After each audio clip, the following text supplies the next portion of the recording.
Nah, I'm just playing. I've actually changed my expansion tank already, so my tank is not actually low. My sensor is messed up in the brand new expansion tank that I put in here.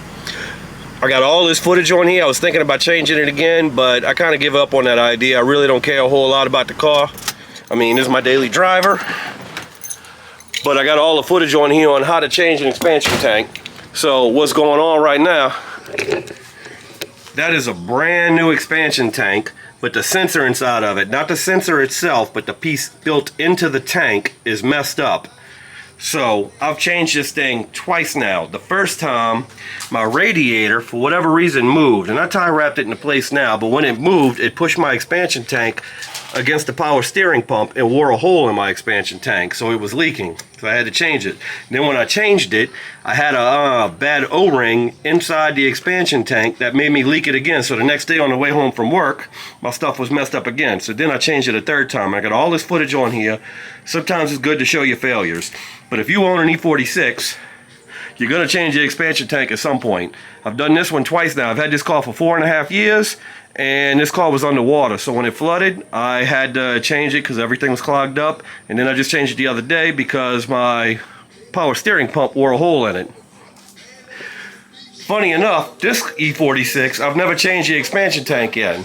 This one's been good, but I had a third E46 at one point I had for 10 years, and I've changed it 3 times. Once when I first got the car, and then 2 more times. One time is because I overfilled the damn tank, so that's my fault. But right here, if you listen,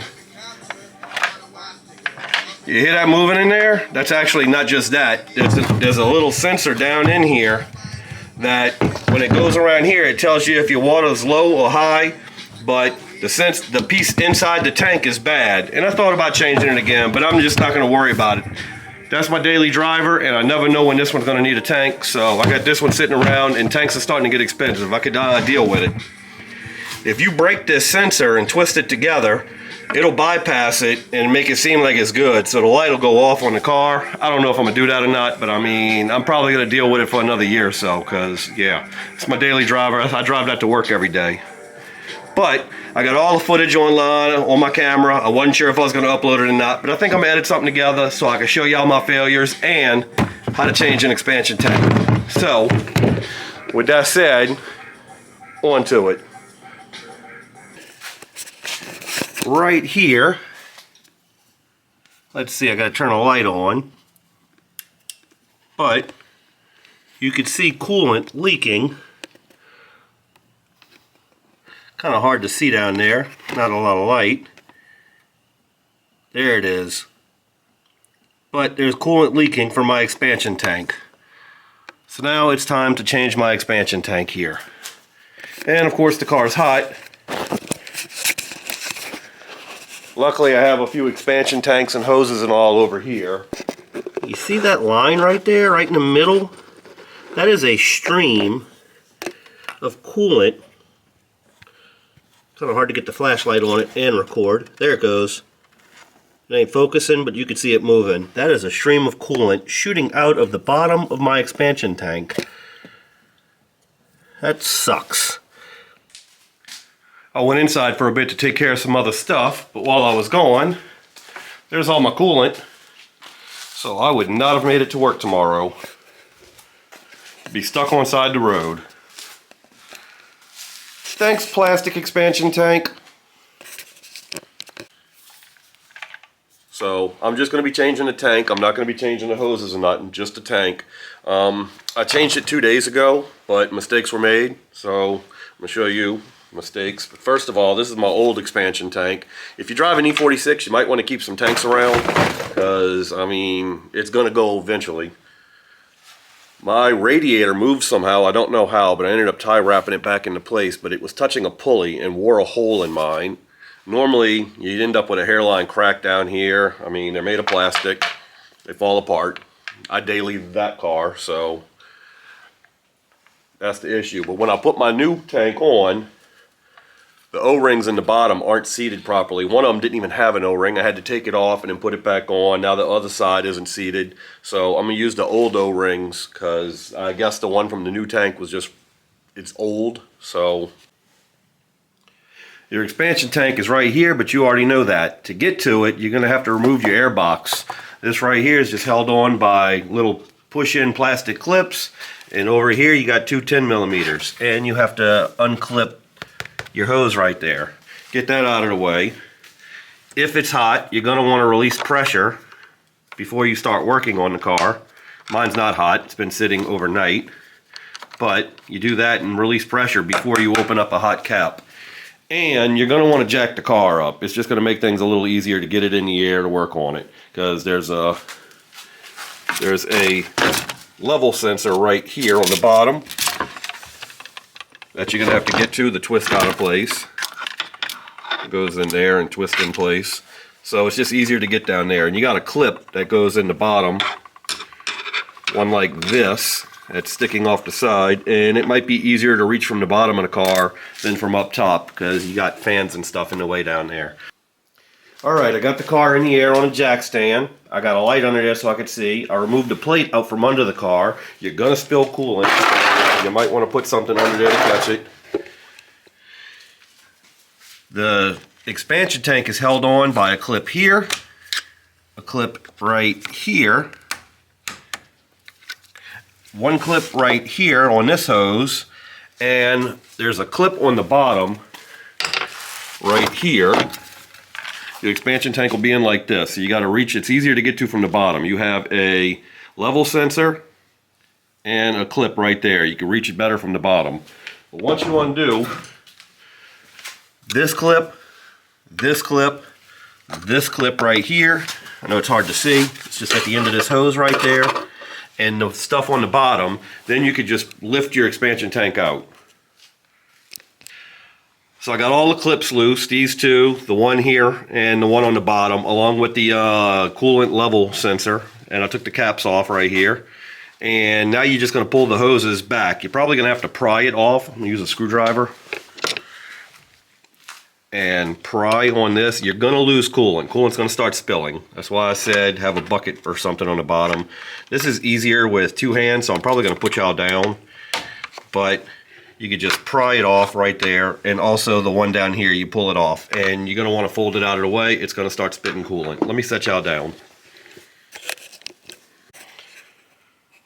It'd probably be better if I found a tripod and a way to set y'all up, but I had to get a screwdriver to pry that off. I knew I was going to have to.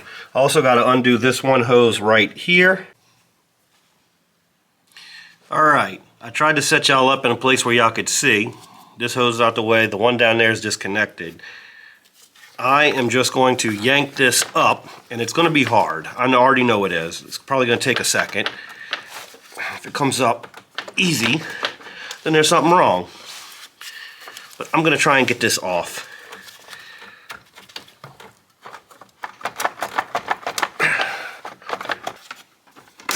A little more trouble than I felt like having.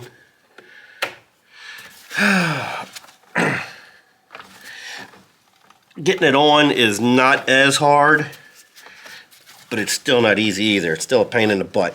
And I don't want to break the clip that holds it in place. That does happen. I don't have another one of those. Alright. Well, I'm going to stop recording. I'm going to fight this for a second, with y'all out of the way so I don't knock y'all down. And I will explain to y'all whatever the hell I did if anything different happens. Now with the clip undone at the bottom and the sensor unhooked, you could just pull this up. It's probably on there tight. It's been a long time, so if you take a claw hammer and pry right here, or I have a crowbar here. I'm just going to stick this crowbar under the lip right here and pull it right up. And when you pull it up, typically you're going to break that thermostat at the bottom. I'm hoping not to break mine because I just did this 2 days ago. It's not in there tight.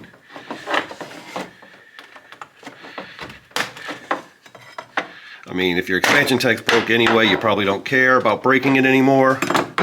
But you could pry it up, kind of wiggle it out, and it's usually in there pretty good. So mine's in there good. Once again, I'm going to need 2 hands. with two hands I was able to pry up on this and get it out. You know, it's usually in there pretty good. It's tight. There's my thermostat that I was telling you about, and usually you'll break that. Mine didn't break because I just did this 2 days ago. Problem is, make sure that you have O-rings in the bottom. So that was the problem with this one. The O-rings were kind of bad. One of them didn't have an O-ring. I had to take it off, and then when I put it back together, it just didn't work out. So now I got to do it again. But there's a groove right here where that little piece right there sits in the groove, and it just kind of presses on the bottom with those clips.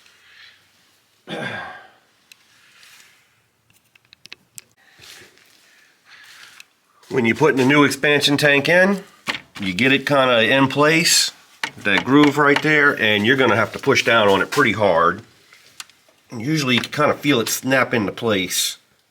I'm pushing on it, I'm really not feeling it snap. Oh, it was in there though. No, it's not. I got y'all set up over there again. Let's see. And I just realized, I was sitting here trying to show my wife and realized this whole radiator moved. It's almost like a bracket at the bottom broken or something, and that's what swung it out and caused my expansion tank to hit that pulley.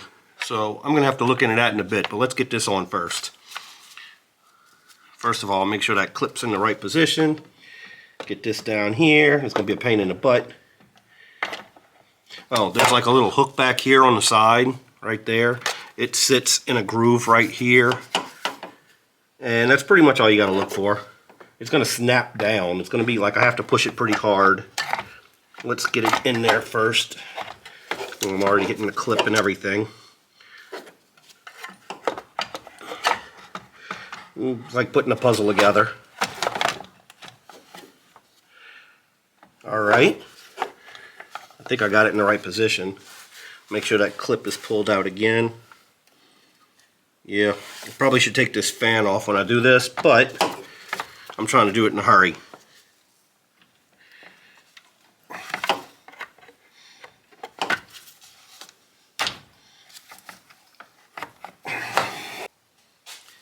I'm going to give it a tap with a rubber hammer.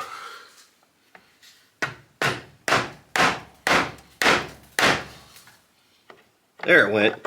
That's where it's supposed to sit. Alright, it's in there. I didn't even want to film all that. My wife came out here, so I stopped filming anyway. But after I did everything that I did, I got all that apart and all, and I'm going through the filling procedure. It's just dumping coolant out because the brand new one was missing an O-ring in here. It had the O-ring in here, but it was missing the O-ring in here. So it was just dumping coolant all out of the car. I caught what I could. A lot of it's on the floor. I'm gonna have to clean the garage up. But anyway, I had to take it apart again, which was a little easier this time. Take the O-ring out of the old one, put the O-ring into the new one, and put it back together. Now I'm filling it again, and everything seems to be going good this time. Car's running. No more air coming out of here. Got the heater on high. The vent in the red. It's blowing on the feet for some reason. I think it's because it was cold this morning. Open up all the vents there. The service engine soon light's always on. I got bad O2 sensors.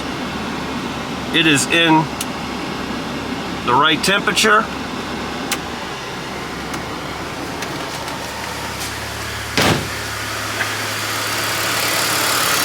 And everything is legit now. I'm gonna have to take a little out of there. So I got a little turkey baster, so I'm gonna suck a little coolant out of there, get it a little lower. Put the cap on and I'm done, other than putting the plate back on the bottom of the car. Took that off to catch some pieces that I was dropping. I was really not planning on doing everything that I was doing, but sometimes you make mistakes. It's a learning thing, and I'm over here filming it so you don't make those mistakes. Like I said, take your air box off. Take that out of there, and then you can expose all this.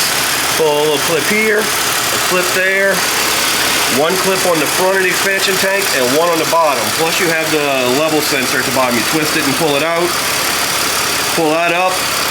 If you got it automatic, change your damn thermostat. Press it back in. Make sure there are O-rings in it. I just took it for granted that they'd be O-rings, so that was my mistake. Went through the filling procedure, filled it up until no more air bubbles came out of here. With the heater on, the car not on, but the heater blowing, no more air came out of there. Now I got the car running, it's up to temperature, and I am at the right level. It is 10:30 at night. I got to take a shower, and I wake up at 5 in the morning to go to work, so I'll get to take this car and not my other one. That's good. I didn't feel like driving my other car to work. I leave the other car at home, except on the weekends. That's how you mess up changing your expansion tank. Don't mess up. Learn from my mistakes.